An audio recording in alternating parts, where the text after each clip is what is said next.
But it's, again, it just tells the story of it's the evil and the ugliness of people's hearts these days is everywhere.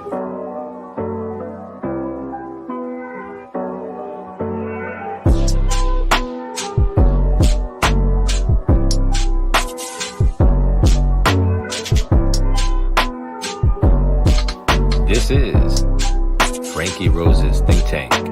Here's your host, Franky Rose.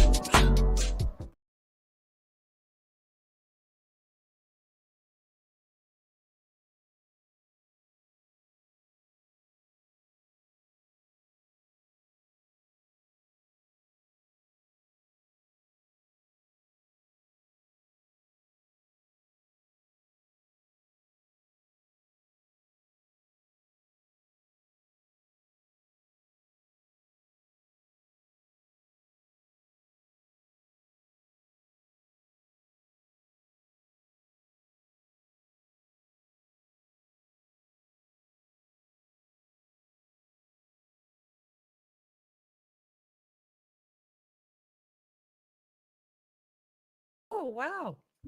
Thank you for that. I usually kicks right in after that. So what I was saying is this is supposed to be very interesting.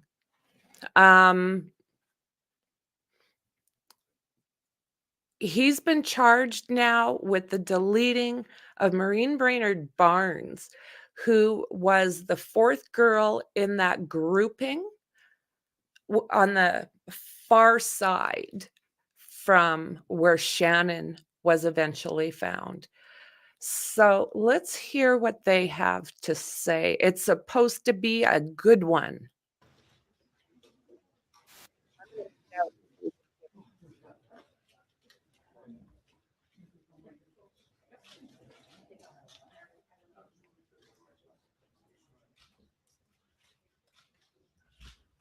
Did you?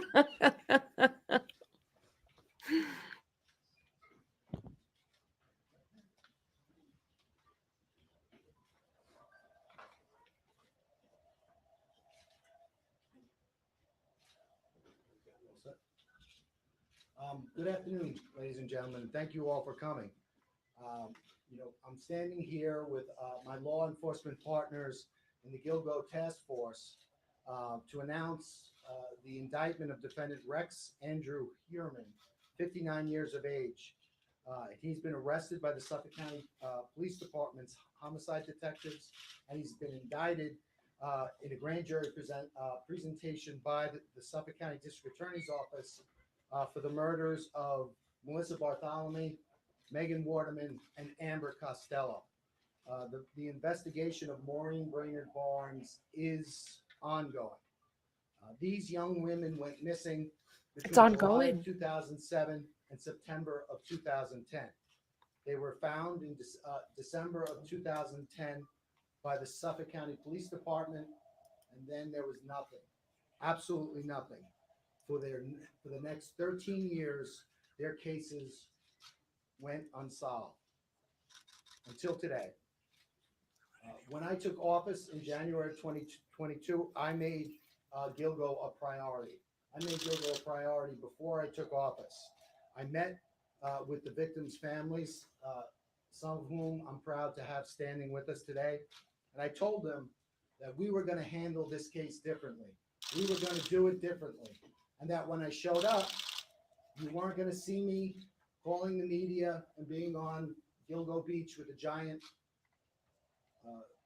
magnifying lens looking for clues 12 years after the case. What I was going to do was I was going to work with my task force. We were going to form a task force.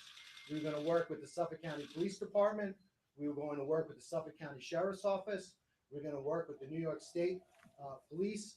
We were going to work with our FBI. And we were going to form this task force, and we were going to work together, and we were going to use the grand jury, the power of the grand jury, to reach a determination in this case. Because the grand jury has two things: it has power, it has reach. You can obtain documents, you can interview witnesses. But the other thing that the grand jury has secrecy. No one knows what you do when you operate a grand jury proceeding. And we knew that when we were investigating this case and when we dealt with the media or whatever it was we were doing, we were playing before a party of one, because we knew the person responsible for these murders would be looking at us. So we were very careful how we handled the investigation. We maintained the integrity of the investigation. Most importantly of all, we maintained the secrecy of that investigation, and I think that's paid dividends as we've seen today. Now, I think that when we had the task force, the first thing we did, got together with Suffolk County Police Commissioner Rodney Harrison. We formed the task force. Our first meeting was February 1st of 2022. And what we did, all of the agencies here, we made the commitment. We were going to take our most talented investigators. So in the district attorney's office, we took ADAs, myself included. We took analysts, we took detective investigators, and they worked on a daily basis with other talented investigators from all of the agencies here. Hey, Dandy. We started that in February 1st, 2022. 6 weeks later, on March 14th, 2022, the name Rex Heuermann was first mentioned as a suspect in the Gilgo case.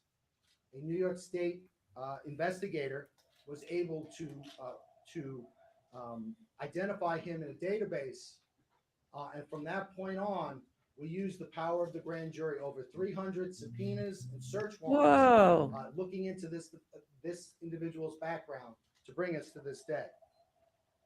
So I'm proud. I know that this case is over, but I'm proud of what we've accomplished up to this point. I know we have more to accomplish, but I'm also thankful for the partnership of the task force, because certainly without the participation of the task force, we wouldn't be standing here. Before I thank some folks and turn it over to our partners, I just want to talk a little bit about the evidence in the case. I know a lot of people know about the case. As I indicated, no, nothing. Went missing between July of 2010 and July of 2007 and September of 2010. And in December of 2010, they were their bodies were recovered. They were buried in a similar fashion, in a similar location, in a similar way. All the women were petite. They were they all did the same thing for a living. They all advertised the same way, and there were similarities with regard to the crime scenes. All the women were bound at the head, at the midsection, or at the chest, and later at the legs. The other thing I think that was that's been talked about in the media was they were bound by burlap. That has taken a life of its own in the media, and the burlap has been described or thought to be the burlap that's used at a nursery. That's not the burlap that was used in this case. The burlap was camouflage burlap used for duck blinds or hunting. Obviously it was used to purposely hide the bodies. One thing that became immediately apparent was at the time of each of the murders, the murderer, the defendant Heuermann, he got a cell phone and a burner phone, which is prepaid and anonymous. And for each of the murders, he got an individual burner phone, and he used that to communicate with the victims. Then shortly after the death of the victims, he then would get rid of the burner phone. And right away, in December of 2012, FBI CAST analysts, special agents with the CAST unit of the FBI, they immediately began looking at that cell site data. They compared the victims' phones with the burner phones, and they immediately honed in on some similarities. specifically in the Massapequa Park area, and they looked at an area of a confluence of 4 cell towers, and they realized that this had significance because the perpetrator of these crimes was probably located within this area during at or around the times of the murder. And that was mapped out. That was called the box, and it was an area in Massapequa Park. The FBI also managed to do that for an area in Midtown Manhattan. And so that was an investigative lead. The other investigative lead at the time was, even though there was a significant amount of time that elapsed with regard to before the victims were recovered, there was some significant evidence recovered. Specifically, there was a hair recovered from Maureen Brainard Barnes from a belt buckle that was around her legs. With regard to Megan Waterman, there were 3 hairs recovered from her, one from around her head area, one from around her leg area in the burlap, and then there was one caught in between the tape. And that was recovered. Amber Costello also had a significant hair that was recovered during the time of the recovery. But again, the crime scene, because it was out there for so long and because it was exposed to the elements, those hairs were degraded, so you couldn't use traditional DNA analysis on it. You would have to wait and use mitochondrial DNA. And back in 2010, the technology wasn't there for mitochondrial DNA. So the investigation proceeded, but also technology proceeded as well. And then in January and February of 2022, we formed the task force. We began working collectively. Nothing has come out, Fran, not yet, later, on March 14th, sadly. 2022, Rex Heuermann was identified for the first time. And the manner in which that was done was the New York State investigator looked at a database. Amber Costello, the day before her disappearance on September 1st, 2010, she met with an individual for the purposes of having him pay her money for her services.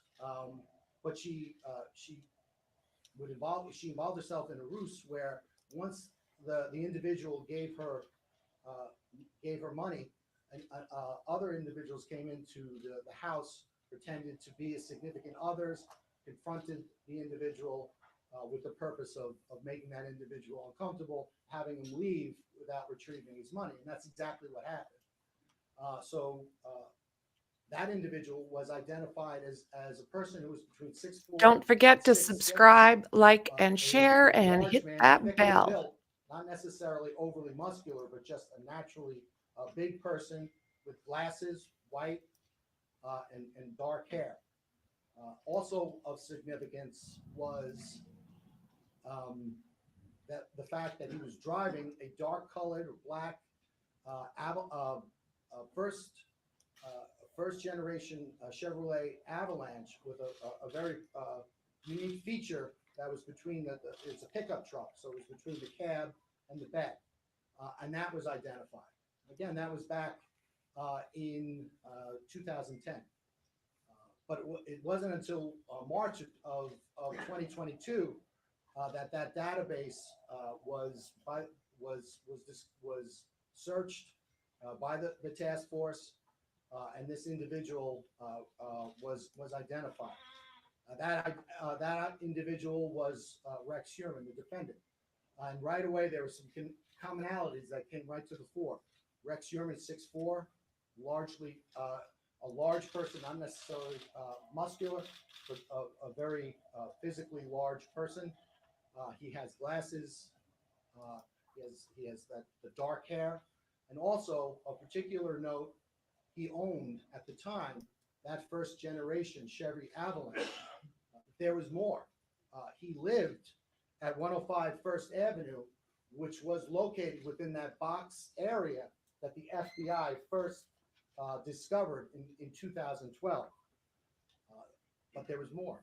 Also, he worked at the time at an architect he owned his own architectural firm at an address at 19 West 36th Street in Midtown Manhattan.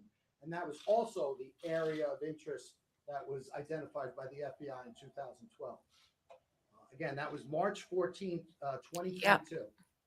And from that point on, our partners and my office, we used the grand jury to continue to investigate. And we executed over 300 subpoenas, search warrants pertaining to this individual to find out more information. One of the things that we did is we followed him because we wanted to get an abandonment sample of his DNA, which we were able to do. We also got DNA samples, abandonment samples from his family. And then we went back. Whoa, good news, Dandy. And with regard to, there's an aspect of New York State law that doesn't allow me to talk about DNA testing, specifically at press conferences. So I can't do that. However, at the arraignment, and also when we filed our bail letter, we talked about the significance of that evidence. So if anyone needs to see that, but suffice to say, that evidence was significant, especially with regard to the other evidence that we had developed. But there was another interesting aspect. We looked at the Heuermann family travel records, and we learned that during the murders of the last three women, Bartholomew, Waterman, and Costello, that during the commission of those murders, the defendant's wife and children were out of New York State, and he was alone in the tri-state area. We also went back and looked at his cell site records, and we compared his personal cell site records with that of the 4 target phones. And we saw that there was areas of commonality. In other words, that whenever the target phones would bounce off a cell tower, if the Heuermann personal phone bounced off a tower, it was always consistent and in close proximity with the target phones. And at no time was there ever an instant where those target phones were, for instance, in New Jersey while the defendant was on Long Island. So that was completely consistent.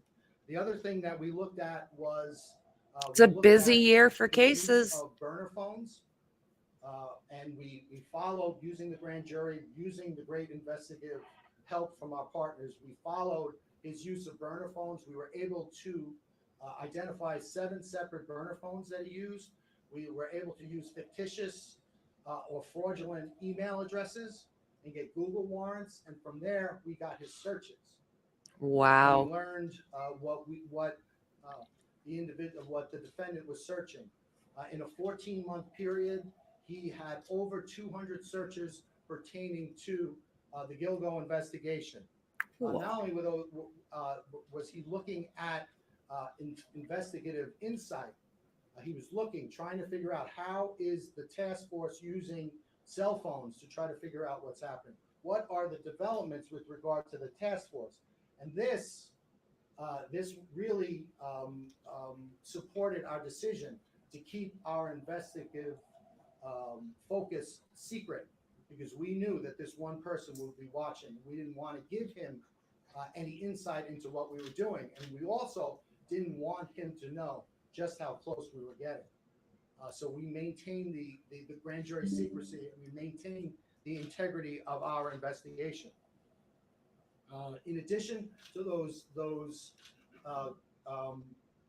Gilgo searches, he was impulsively searching pictures of the victims, but not only Brutal. pictures of the victims, pictures of their relatives, their sisters, their children, and he was trying to locate those individuals. In addition to that, there was a lot of torture, porn, and brutal. Consider depictions of women being abused, being raped, and being killed. Brutal. In addition to all of that, we continued to look and we were able to determine that Yep. Chevy Well Avalanche said. that was used during the commission of the Amber Costello crime, that Chevy Avalanche was in South Carolina. And again, with the help of our partners, we were able to seize that Chevy Avalanche pursuant to a search warrant, and we're certainly going to analyze that. In addition to that, pursuant to the arrest of the defendant last night by the Suffolk County Police Department, we obtained one of his burner phones, his last burner phones. As I said, this case is not over, it's only beginning. We're continuing to execute search warrants, and we anticipate getting more evidence. Before I turn it over to my partners, I want to. Well done, guys. Well done. Foremost, I want to thank the victims in this case. You know, it's always inspiring as a prosecutor when you get to meet the victims. Yeah, they are.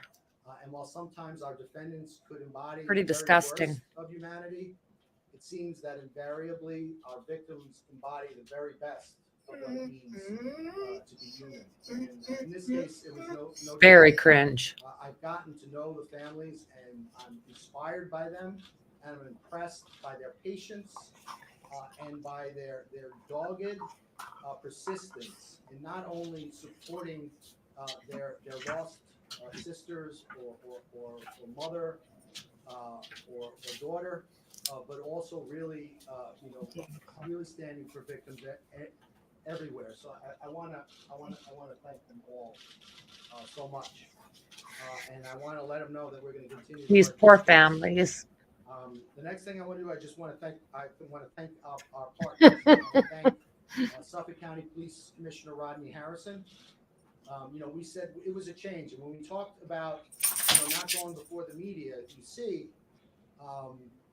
Rodney did go before the media, but it was always in a very. I'm the same, Tony. Manner, Big time. always with a controlled purpose. Again, we did that because we knew we were playing before an audience of one person, and so I want to thank Rodney for his partnership.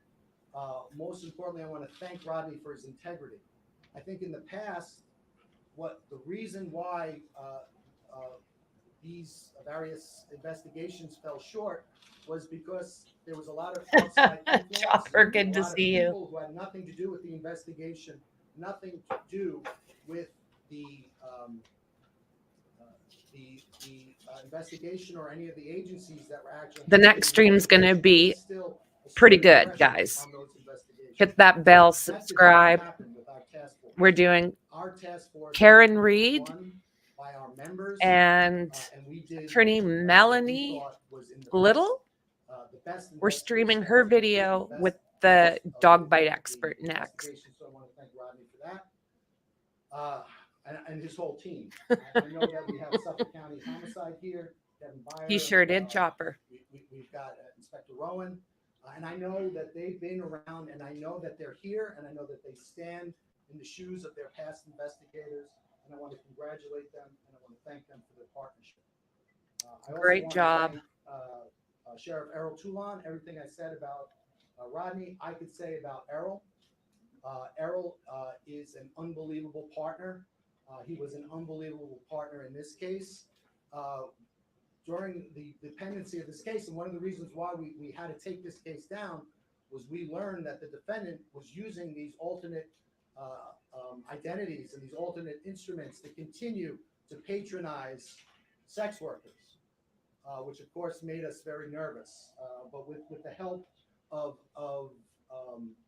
the sheriff and his database and his analysts, we were able to continually stay one step ahead of the defendant. So thank you, Sheriff Toulon. Yeah, I it's want to thank the different family FBI. members I know, for each of the girls. Assistant Director in Charge Michael Brodak is here.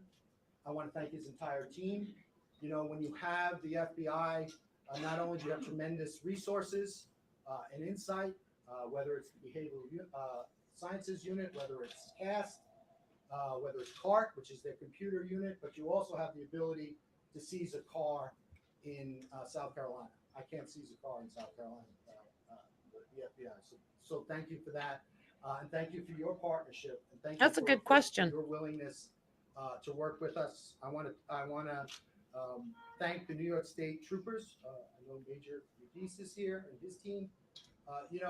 This case is emblematic of great cooperation, but we always get that same level of cooperation from the state police, no matter what case we're working. So I want to thank them. Their investigators did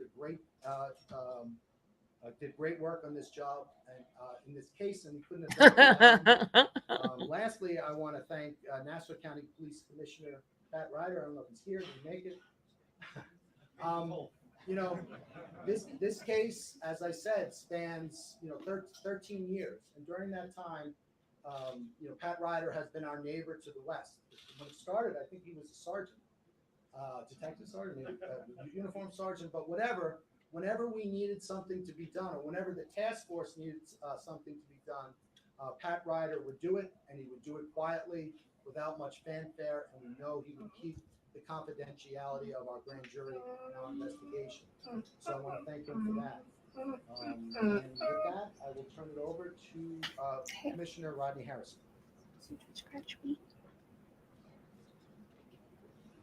All right. I like this guy.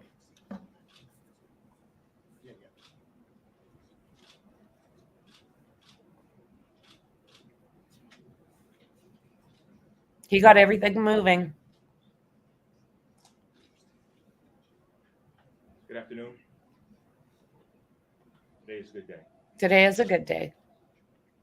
And before I acknowledge the individuals that had a role in getting to this place, I would first and foremost like to offer my deepest condolences to the family members. To the family members of Amber Costello, Melissa Bartholomew, Megan Waterman. I can only imagine what you had to endure over the last decade regarding knowing that your killer was still loose. God bless you. Is he going to hug them again? He is. Remember, he's the hugger. Oh. He's a hugger. I've had the privilege of being the police commissioner nearly about 2 years now, and I've had that investigative experience in the NYPD as a detective, as the chief of detectives. And when I was going through the process of being the police commissioner, my engagement with the county executive was I was very familiar with this unfortunate homicide. And I wanted to let it be known that this was going to be our number one priority. But I also want to make this very clear that this arrest was made by the investigator assigned to the task force. I announced during a press conference 18 months ago about a new team effort that was going to investigate the homicide, and that was going to consist of people from Ray Tierney's office, from Mike Broddock, FBI. Mike, thank you so much. State Police, Steve, appreciate your support. Dr. Earl Toulon, Jr., thank you, sir. As well as the investigators from the homicide detectives in Suffolk County. Gentlemen, thank you for all you've done, working together with us, making sure we are here today. I also want to thank my partner, Pat Ryder.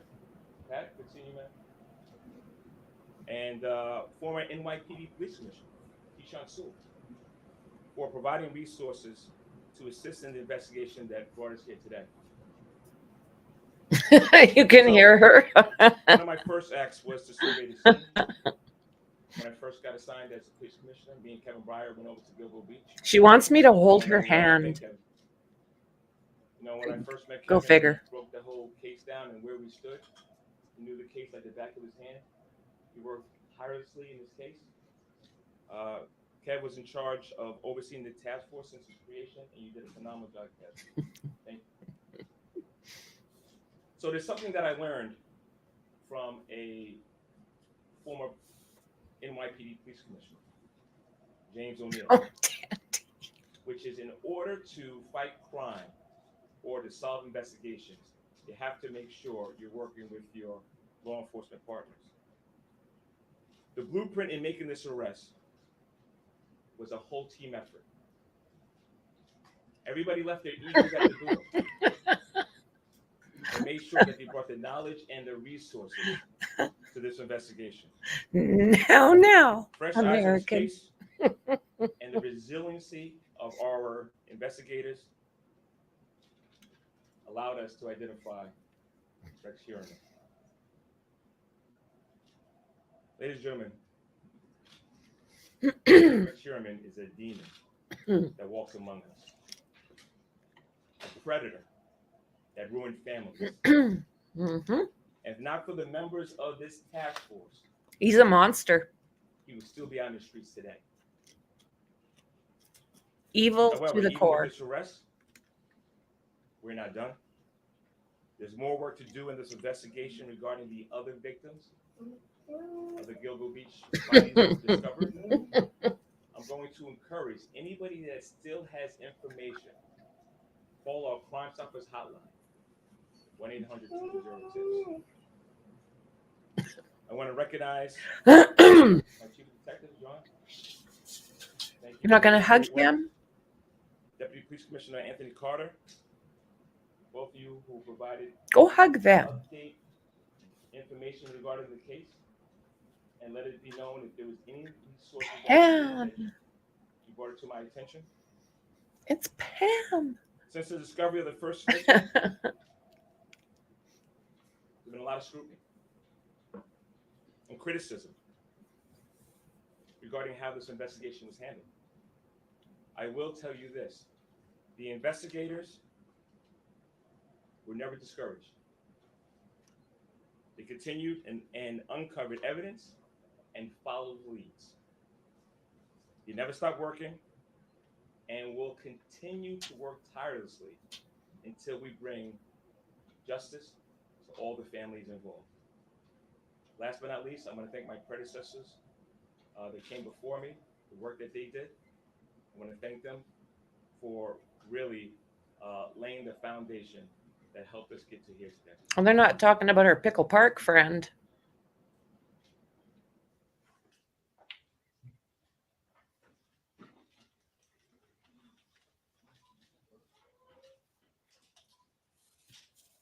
Good afternoon. My name is Michael Brodak. I'm the FBI Special Agent in charge of the New York office's Criminal Division. The FBI expended its full set of resources in support of our local and state partners to advance this investigation. The charges show that we can overcome the most difficult challenges when federal, state, and local law enforcement work together under one task force. While nothing can fill the void caused by the loss of a loved one, through today's announcement, we are hopeful that the families of the victims begin to experience a sense of peace, closure, and justice, and that the general public feels safer knowing that an alleged killer is no longer roaming free. The actions taken today should serve as a reminder that the FBI, along with our law enforcement partners, will continue to be resolute in our determination to bring all offenders to justice, no matter how many years has passed. I would like to thank Suffolk County District Attorney Ray Tierney and his prosecution team, Suffolk County Police Commissioner Rodney Harrison and the Suffolk County Police Department, the New York State Police, and the investigators and staff of the FBI New York Field Office, including the Long Island Violent Crime Task Force. Thank you. I haven't seen that, Tony.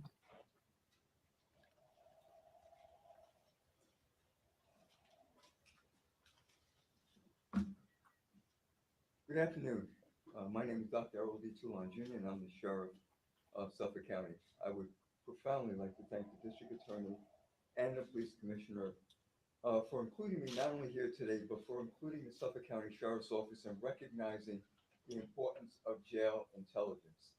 is extremely important when you realize that we created our human trafficking unit in 2018, that there are victims in our community, and that intelligence is being shared by many of the men and women who are incarcerated today. And we have seen many disjointed investigations occur, and leading up to the leadership of these two men have really brought everything together. I am proud that today we stand here a little bit closer to bringing closure to the families and extend my deepest condolences to all of you. Because of the nature of this case, and recognizing that human trafficking and corrections intelligence Long are Island, important, we realize that there are many other cases Massapequa. that are going on that will help to solve going forward. So I thank my intelligence staff and team that are here today for their diligence and their work. While we did our part in this investigation, we continue because we have to house this individual. We have already designated or talked about certain locations where we will house them, and in addition, the security measures we will implement in our facility to make sure that this individual is brought to justice the way he should be. Thank you very much, and have a good day.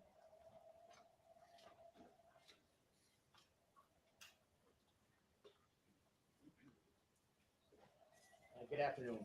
I'm Colonel Richard Allen, Field Commander with the State Police. Richard Allen? I'll start by expressing my sincere condolences. Is that what I heard? To the members that are here today. Although losing a loved one, you can never completely get rid of that pain, but hopefully these steps that are taken here today are a step in the right direction for you to start the healing process or work through the healing process. I want to thank the members of the task force, all the agencies you see behind me. When we were approached in 2022 to be part of this task force, we were fully engaged. Glad to be part of this. We assign investigators on a full-time basis. Good. What you see being done here today is the end game of agencies working together, as was said before, with no egos, all egos put aside, with the sole mission to find justice for these victims. Here in Troop L, Major Stephen Udis oversees the operations down here. He has been intricately involved in this task force since we became partners with it. And I'm going to ask him to come up and say a few words or expand upon this a little bit about our role in the task force.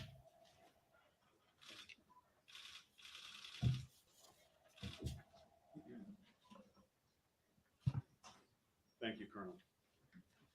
Good afternoon. I'm Major Steve Udis, New York State Police, Troop L, Long Island Troop Commander.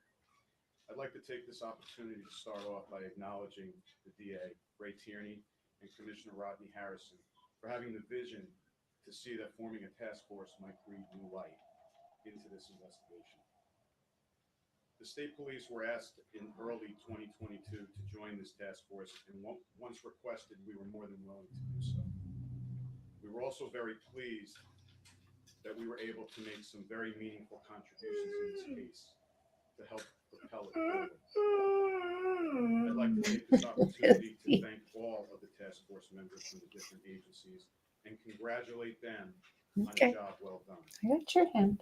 I think this case represents an example of what we as law enforcement can do when we pool our resources together and we work together. I would also like to mention the state police member assigned to this task force. You were provided with a mission, and that mission was to participate in this task force, put everything else that you were doing aside, place 100% of your attention on this case, and help push this case forward. You more than accomplished that mission. I congratulate you on a job well done, and I commend you for your outstanding work. To the families, I'd like to say that on behalf of myself and the New York State Police, we offer you our deepest Sorry about that. We recognize that these crimes may have happened years ago, but that pain continues. Our hope is that this development today provides you with some relief and some comfort, knowing that the person responsible for your loved one's death is now being held accountable, and he's no longer a threat to anyone else in society. I want you to know, additionally, that the state police is not done here. We are remaining committed to the Whoa! Attorney's Office, the Suffolk County Police Department, and this task force as we move into the next phase of this process. That's the prosecution. I would also like to say something to everyone watching this with us today. There's been a lot of discussion here today about charges, about the suspect, about what happened, but I would also like everybody to take the time to join with me and keep the families of the victims and the victims themselves in your thoughts and in your prayers. Each one of these victims was a family member and a loved one, and their void and their loss caused great pain, and they did not deserve this. Nobody is deserving of this. We hope this development today will bring some comfort to them as they move forward. Thank you. Well, that's what we've got. Jazzy, she's barking at anything within 10 miles, I swear. Okay, so let's go over here. So, damn. I think they're going to keep right at this. And I don't know. I was too. You know, so now hopefully they can start taking a look at some of these other cases that are along that Gilgo Beach stretch, and maybe start to get some justice for some of these other families as well. So guys, I'm going to be doing a stream here in a bit, and this is going to be, I've got approval from attorney, look at me go, Melanie Little, to play her video of her interview, or she had a special guest on, which is a police dog trainer who has seen bites galore. A hell of a lot more than a coroner, a hell of a lot more than other.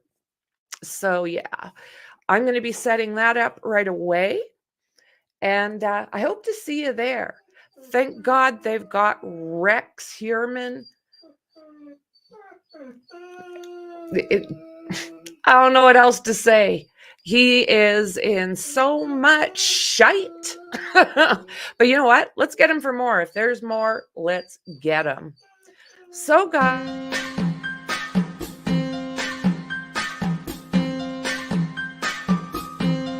see you in the next one.